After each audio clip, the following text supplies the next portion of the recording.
Hello friends, welcome to my YouTube channel. आज इस video के अंदर बात करेंगे रीट के महत्वपूर्ण क्वेश्चन।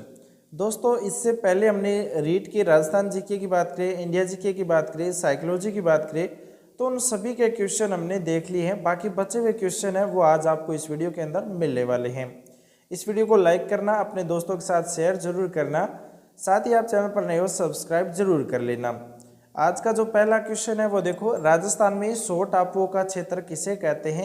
यानी कि दोस्तों, राजस्थान में एक ऐसा जिला है जिसको हम 100 टापू का क्षेत्र कहते हैं। और ये क्वेश्चन बहुत बार एग्जाम में पूछा भी गया है। रीट लेवल 2 2021 में एलडीसी असिस्टेंट टाउन प्लानर और ईओ एग्जाम आरओ एग्जाम हुआ था, उसमें ये क्वेश्चन आया था कि 100 टापुओं का क्षेत्र किसे कहते हैं।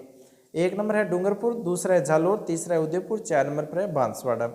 तो आप जानते होंगे, आप नहीं जानते तो मैं आपको बता दूं कि 100 टापू का जो क्षेत्र है ना, वो बांसवाड़ा को कहते हैं। बांसवाड़ा को 100 टापू का क्षेत्र कहते हैं, 100 द्वीपों का शहर भी कहते हैं। ठीक है, 100 द्वीपों का शहर नाम के उपनाम से प्रसिद्ध बांसवाड़ा का नाम यहाँ के प्रतापी शासक बोसना के कारण पड़ा था और बांसवाड़ा की नींव महारावल जगमल सिंह ने डाली थी। ठीक है, ये एक महत्वपूर्ण है, व्याख्या एक महत्वपूर्ण रहती है क्योंकि नया क्वेश्चन यहाँ से बनेगा। 100 द्वीपों का शहर बांसवाड़ा और इसके जो प्रतापी शासक थे बोसना, उनके कारण ये नाम पड़ा है।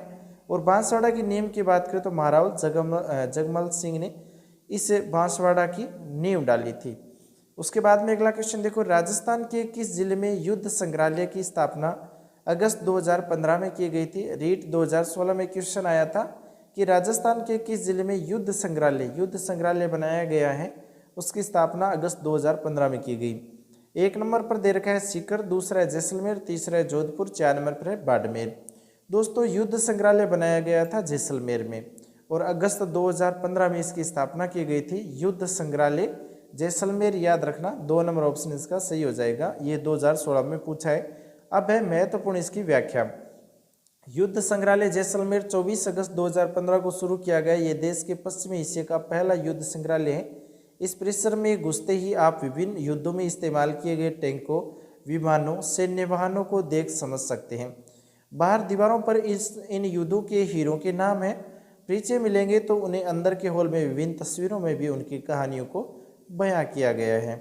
उसके बाद में अगला क्वेश्चन है, राजस्थान में हेरिटेज बाग किस जिले को हेरिटेज सिटी के रूप में विकसित करने हेतु चलाया गया है। यह 8/2011 में क्वेश्चन आया था कि राजस्थान में जो हेरिटेज वाक है वो किस जिले को हेरिटेज सिटी के रूप में विकसित करने हेतु चलाया गया था।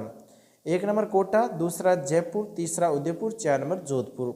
दोस्तों, हेरिटेज जो वाक है ना, ये जयपुर जिले को हेरिटेज सिटी के रूप में विकसित करने के लिए चलाया गया था। हेरिटेज वाक ये 2 नंबर पर दे रखा है जयपुर, जो इसका सही आंसर हो जाएगा 2 नंबर ऑप्शन। उसके बाद में अगला क्वेश्चन देखो कि राजस्थान की जो प्रथम पर्यटन नीति है वो किस वर्ष में घोषित की गई थी। बहुत ही महत्वपूर्ण क्वेश्चन है दोस्तों। पहली पर्यटन नीति के बारे में बहुत बार एग्जाम में पूछा जाता है कि प्रथम पर्यटन नीति राजस्थान के अंदर किस वर्ष घोषित की गई थी। एक नंबर है 2000 में, दूसरा है 2001 में, तीसरा है 2002 में और चौथा ऑप्शन है 2003 में। तो 2001 के अंदर दोस्तों पहली पर्यटन नीति राजस्थान के अंदर घोषित की गई थी, लागू की गई थी पर्यटन नीति 2001 में। प्रथम पर्यटन नीति 27 सितंबर 2001 को जारी की गई थी और 9 सितंबर 2020 को जारी अधिसूचना के द्वारा नवीन पर्यटन नीति राजस्थान पर्यटन नीति 2020 को लागू हुई है। ज्ञात है कि नवीन राष्ट्रीय पर्यटन नीति 24 नवंबर 2022 को लागू की गई है। यह भी आपको करंट में साथ में मिलेगा। अब मैं आपको बताऊं कि पर्यटन दिवस कब मनाया जाता है, 27 सितंबर को। यह भी आप ध्यान रखना क्योंकि प्रथम जो पर्यटन नीति है वो 27 सितंबर 2001 को जारी की गई थी, इसलिए 27 सितंबर को पर्यटन दिवस के रूप में मनाया जाता है। अगला क्वेश्चन देखो, राजस्थान में इको टूरिज्म नीति जारी की गई थी। राजस्थान इको टूरिज्म नीति कब जारी की गई थी। पहला ऑप्शन दिसंबर 2020, दूसरा अगस्त 2020, तीसरा जुलाई 2021, चौथा ऑप्शन है अप्रैल 2021। तो इसका जो सही आंसर है ना दोस्तों वो है जुलाई 2021 को राजस्थान इको टूरिज्म नीति जारी की गई थी। राजस्थान इको टूरिज्म नीति कब जारी की गई थी, जुलाई 2021 को। तीसरा ऑप्शन सही हो जाएगा। प्रथम इको टूरिज्म पॉलिसी 4 फरवरी 2010 को जारी की गई थी। राजस्थान में नवीन इको टूरिज्म पॉलिसी 15 जुलाई 2021 से लेकर के 2030 तक के लिए बनाई गई थी। तो ये 2030 तक है, ये भी आपको ध्यान रखना है। बहुत ही महत्वपूर्ण क्वेश्चन है दोस्तों, करंट का क्वेश्चन भी आपको साथ में मिलेगा। उसके बाद में देखो अगला क्वेश्चन कि निम्नलिखित में से कौन सा स्मारक 2010 में वर्ष में विश्व धरोहर में सम्मिलित कर लिया है। ऐसा कौन सा स्मारक है राजस्थान का जिसको 2010 में विश्व धरोहर सूची में शामिल किया था। पहला ऑप्शन दे रखा है हवा महल जयपुर, दूसरा है वेधशाला जंतर मंतर जयपुर, तीसरा है कुंभलगढ़ दुर्ग कुंभलगढ़ और चौथा ऑप्शन है मेहरानगढ़ जोधपुर। तो आप सभी जानते होंगे वेधशाला है, 5 वेधशालाएं हैं इंडिया के अंदर। जंतर मंतर और वेधशाला है ये एक जंतर मंतर जो जयपुर में है, जिसको 2010 में विश्व धरोहर सूची में शामिल कर लिया है। देखो यूनेस्को की विश्व विरासत सूची में शामिल राजस्थान के सांस्कृतिक और प्राकृतिक स्थल कौन से हैं। तो 6 किले हैं। 6 किले कौन से जिनको यूनेस्को ने विश्व विरासत सूची में शामिल किया है। एक तो चित्तौड़गढ़ का किला है, दूसरा सवाई माधोपुर का रणथंभौर किला है, राजसमंद का कोमलगढ़ किला है और जैसलमेर का किला है, जयपुर का आमेर किला है और झालावाड़ का गागरोन किला है। इनको विश्व विरासत सूची में शामिल किया है 21 जून 2013 को। उसके बाद में बात करेंगे जंतर मंतर एक वेधशाला है जयपुर के अंदर जो 1 अगस्त 2010 को शामिल हुई थी और यहाँ स्थित सम्राट यंत्र विश्व की सबसे बड़ी सौर घड़ी है। जयप्रकाश यंत्र एवं राम यंत्र ऊंचाई मापने तो प्रसिद्ध जयपुर वेधशाला में 19 यंत्र फिलहाल है। उसके बाद में केवलादेव अभ्यारण्य है भरतपुर में, जिसको 1985 में केवलादेव अभ्यारण्य बनाया गया था और जिसको विश्व विरासत सूची में शामिल किया है। फिर जयपुर परकोटा है जो राजस्थान के अंदर है, जयपुर परकोटा 2019 में इसको भी विश्व विरासत सूची में शामिल कर लिया। अब बात करेंगे अगले क्वेश्चन की। अगला क्वेश्चन है दोस्तों सूर्य नगरी या सन सिटी किसका नाम है। ये रीट लेवल 1 2022 में आया, आरएस में आया, कार्यपाल में आया था कि सूर्य नगरी सन सिटी किसका नाम है। 1 नंबर जयपुर, दूसरा जैसलमेर, तीसरा Barmer, 4 number Jodhpur.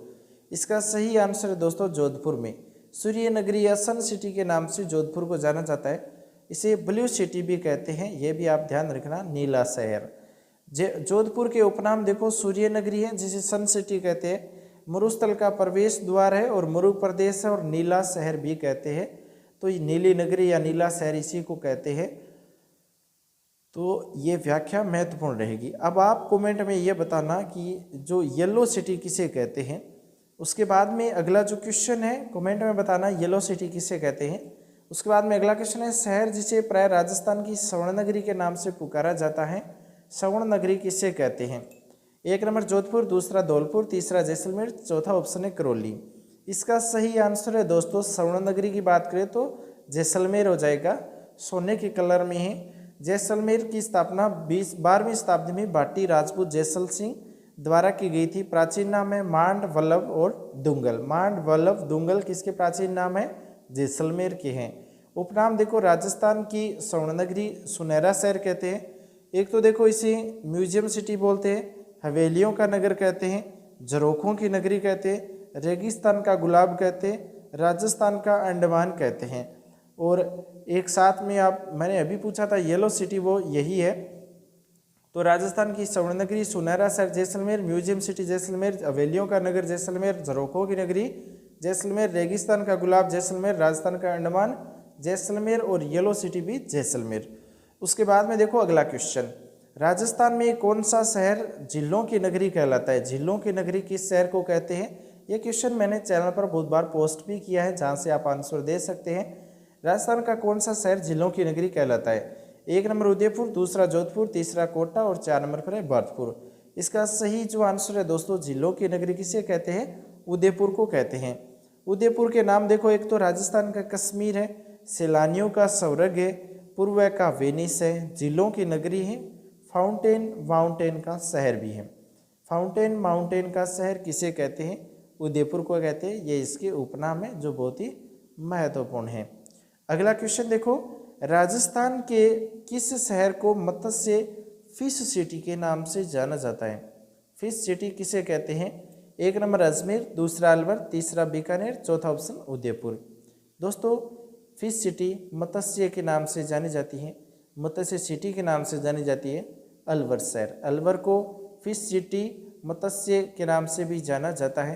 Pink city की बात करें तो जयपुर है, ब्लू सिटी जोधपुर है, वाइट एवं जंक सिटी उदयपुर है, विंड सिटी जैसलमेर है, मत्स्य सिटी अलवर है। ये भी आपको ध्यान रखना है। उसके बाद में देखो दीपदान परंपरा का संबंध किस पवित्र शहर में है? दीपदान परंपरा का संबंध किस पवित्र शहर से है? 1 नंबर पुष्कर, दूसरा सालासर, तीसरा खाटू श्याम और 4 नंबर है गोगामेडी। आप सभी जानते होंगे पुष्कर मेले के अंदर दीपदान की जो परंपरा है वो बहुत ही महत्वपूर्ण है। और ये देखो देवताओं की उपनगरी के रूप में प्रसिद्ध पुष्कर अजमेर में कार्तिक, अक्टूबर, नवंबर महीने की एकादशमी से पूर्णिमा तक विशाल मेले का आयोजन किया जाता है, जहां यहाँ पर पुष्कर सरोवर में दीपदान किया जाता है। उसके बाद में अगला क्वेश्चन है पर्यटन की दृष्टि से महल एवं फव्वारों के लिए प्रसिद्ध नगर कौन सा है? दोस्तों पर्यटन की दृष्टि से बात करें तो महल, फव्वारों की बात करें तो ऐसा कौन सा नगर है जो प्रसिद्ध है फव्वारों के लिए? और पर्यटन की दृष्टि से महल के बारे में भी बहुत ही महत्वपूर्ण सिटी है। 1 नंबर पर है जयपुर, दूसरा है भरतपुर, तीसरा है डीग और 4 नंबर पर है अलवर। आप सभी जानते होंगे डीग भरतपुर में है, जिसको पर्यटन की दृष्टि से यहाँ के जो महल है फव्वारों के लिए बहुत ही प्रसिद्ध सिटी है, नगर है। डीग जिला बना दिया है, पुराना नाम था दीर्घपुर में स्थित डीग महल एवं फव्वारों के लिए जल महलों की नगरी के रूप में प्रसिद्ध है। ये कस्बा गोपाल महल सूरज महल द्वारा गोपाल सागर झील में बलुआ पत्थर से निर्मित करवाया गया था। डीग महल राजा बदन सिंह सूरजमल द्वारा निर्मित है। किशन भवन, सूरज भवन, नंद भवन आदि महलों के लिए भी प्रसिद्ध है। उसके बाद में अगला क्वेश्चन देखो अक्षय तृतीया निम्न में से किस शहर का स्थापना दिवस है? अक्षय तृतीया किस शहर का स्थापना दिवस है? 1 नंबर कोटा, 2 नंबर डूंगरपुर, तीसरा बीकानेर और चौथा है अजमेर। इसका सही आंसर हो जाएगा बीकानेर। अक्षय तृतीया को बीकानेर शहर का स्थापना दिवस मनाया जाता है। आखातीज बोलते हैं ना, आखातीज, उसी दिन बीकानेर शहर का स्थापना दिवस मनाते हैं। अगला क्वेश्चन है उत्तर पश्चिमी रेलवे मंडल का मुख्यालय कहाँ पर स्थित है? ये भी रीट लेवल 2 2022 में आया था। उत्तर पश्चिमी रेलवे मंडल का मुख्यालय कहाँ पर है? 1 नंबर जयपुर, दूसरा अजमेर, तीसरा कोटा, 4 नंबर जोधपुर। सही आंसर है दोस्तों जयपुर में। उत्तर पश्चिमी रेलवे मंडल का मुख्यालय कहाँ पर हो जाएगा? जयपुर में। राजस्थान में 14 जून 2002 को स्थापित 1 अक्टूबर 2002 को कार्य प्रारंभ हुआ। उत्तर पश्चिमी जोन का मुख्यालय जयपुर में स्थित है। राजस्थान का अधिकांशतः भाग इसी रेलवे जोन में आता है। उल्लेखनीय है राजस्थान में पश्चिमी मध्य रेलवे जोन, इसमें कोटा मंडल आता है जो भी कार्यरत है। अगला क्वेश्चन है निम्नलिखित में से कौन सा स्थान राष्ट्रीय राजमार्ग संख्या 15 द्वारा नहीं जोड़ा गया है? ये रीट लेवल 2 2018 में क्वेश्चन आया था कि कौन सा स्थान है जो राष्ट्रीय राजमार्ग संख्या 15 द्वारा नहीं जुड़ा हुआ है? 1 नंबर जैसलमेर, दूसरा बाड़मेर, तीसरा हनुमानगढ़, चौथा है बीकानेर। इसका सही जो आंसर है वो है दोस्तों हनुमानगढ़। हनुमानगढ़ है वो राष्ट्रीय राजमार्ग संख्या 15 से नहीं जुड़ा हुआ है।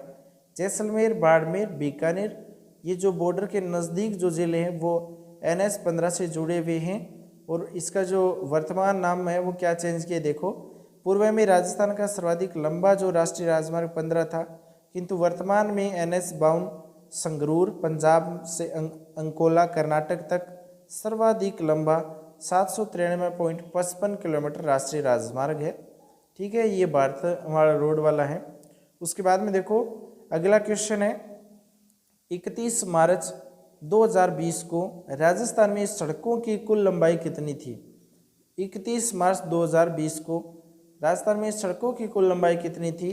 तो देखो सड़कों की लंबाई 2,69,028.16 किलोमीटर थी।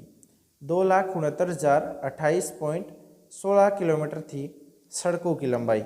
31 मार्च 2023 तक सड़कों की कुल लंबाई 3,01,811 किलोमीटर थी। राज्य में वर्ष 31 मार्च 2023 में सड़कों की घनत्व प्रति 100 वर्ग किमी पर 88.19 किमी थी, जबकि राष्ट्रीय औसत घनत्व 165.24 किलोमीटर है। उसके बाद में अगला क्वेश्चन है राजस्थान भू क्षेत्र में लंबाई की दृष्टि से राज्य से गुजरने वाले निम्नलिखित राष्ट्रीय राजमार्गों का सही अवरोही क्रम कौन सा है? तो राष्ट्रीय राजमार्ग संख्या 3, 114, 79 और 89। डायरेक्ट याद रखिए 3, 114, 79 और 89 ये NH है।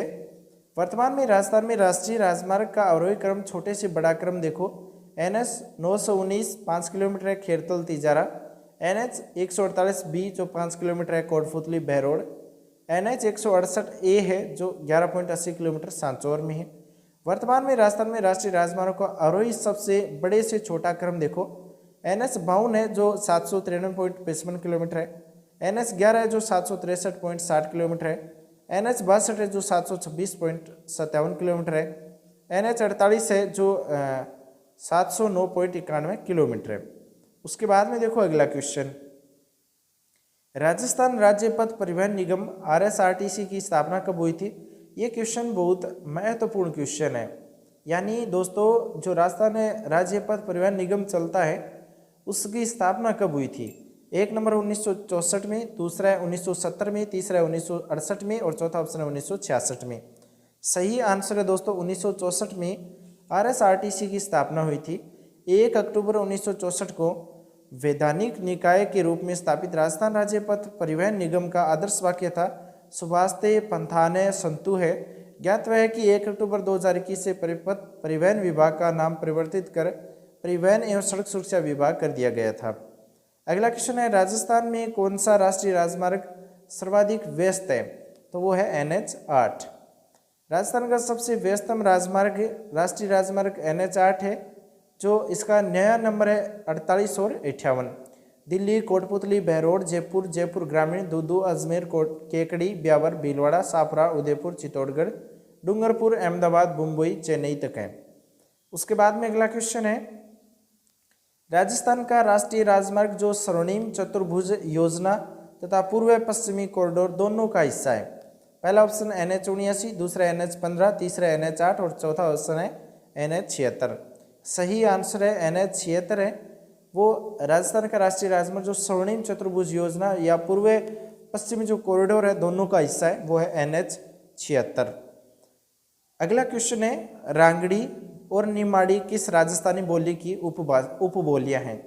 ये रीट लेवल 2 2022 में आया क्वेश्चन है कि रांगड़ी और निमाड़ी किस राजस्थानी बोली की उपबोलियां हैं। पहला ऑप्शन मालवी, दूसरा बागड़ी, तीसरा आड़ोती, चौथा ऑप्शन है शेखावटी।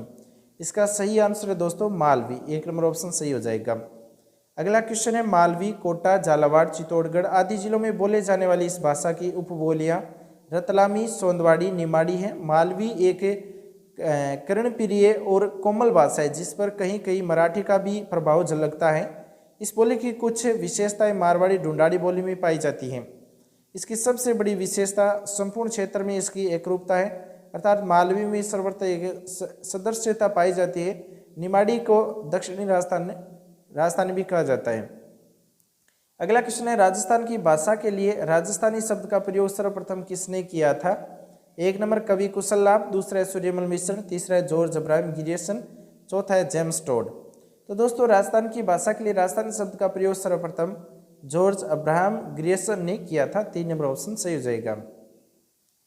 जॉर्ज अब्राहम ग्रियर्सन ने राजस्थानी बोलियों का प्रथम वर्णनात्मक दिग्दर्शन सर्वप्रथम उल्लेख है 1907 से 1908 ईस्वी में अपने ग्रंथ भारतीय भाषा विषय कोश में किया। इन्होंने अपनी ग्रंथ लिंग्विस्टिक सर्वे ऑफ इंडिया के 9वें खंड के दूसरे भाग में सर्वप्रथम राजस्थानी का स्वतंत्र भाषा के रूप में वैज्ञानिक विश्लेषण प्रस्तुत किया। ग्रियर्सन ने मॉडर्न वर्ण culture literature on northern India नामक ग्रंथ भी लिखा था।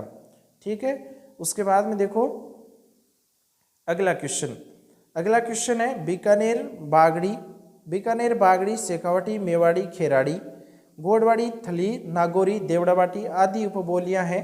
किसकी उपबोली है? 1 नंबर मेवाड़ी, दूसरी ढूंढाड़ी, तीसरी मेवाती और 4 नंबर पर है मारवाड़ी। तो ये मारवाड़ी की उपबोली हैं दोस्तों। 4 नंबर ऑप्शन सही हो जाएगा।